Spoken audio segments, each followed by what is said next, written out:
Siz şey adaş beni 299 koy deganman. 299 koy deganman.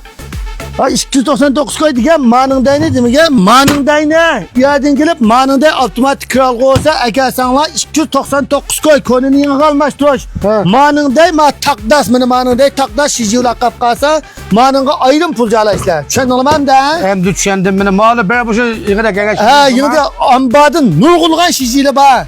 Hem bunu asla ma'ningday tokskuletni, ma'ningday tokskuletni konunu yeniga tigishsa, konunu yeniga tigishsa, haksız mukofot qilib bergan.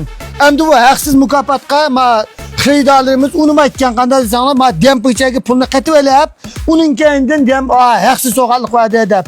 Ayda qilganga taylig'ini setib, pul qilib, ma dempichani bahsi azanishtilar deb munda qildik ma faoliyatni. Dükkanın o'rni adresini deyaptilar. Ha, dükkanın o'rni adresini desek, mani aldı bilan tushundik qo'y. Mau 8 litrelik 8 kiloluk şişe.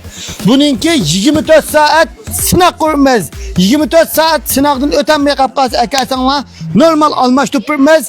Bütün halatı almashtiramiz. Uni almashtirib, buni almashtirib, qog'ini almashtirmaydi degan gap yo'q. Buning aniq adresi Qarqash Naya Aqsaray yeza Ketikli kentda Cho'ng'iston Tokskuret mulozimat o'rni yana ma ko'yni yeni ko'kaydan Aqsaray tarafga mangishda qadimiy China mayzavutining tubida Ketikli kentda Cho'ng'iston Tokskuret mulozimat o'rni.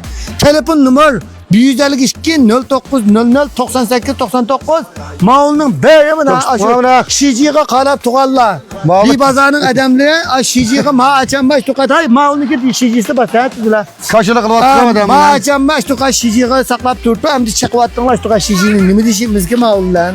Abisi tordaşlarımı da tabi teşvikat diye mujumuna tuluk paydalansanlar bu bir vasıta kuruluyla gipti. Ma şijilinike ma çöntosunu yetçiksizken peçet yengilirken kançak anlaştıranlar naydı tız aldıranlar paydı olap gitti. Ma faaliyat vaqti mushu zopinni ko'rgandan boshlab 2-oyning 20ga qadar fursatni qo'ldan bermay aldirab kelganda o'to. Aldirganga bas so'ram yo'qmi qama? En çok şart nima desem ma birden bir güvenci kılıp keldimi kelmedimi yürek besip keldimi kelmedimi şu tekrar tıkansılar. Ha, to'g'ri. Güvenci kılıp yürek besip kelmesenler bana ayıptı.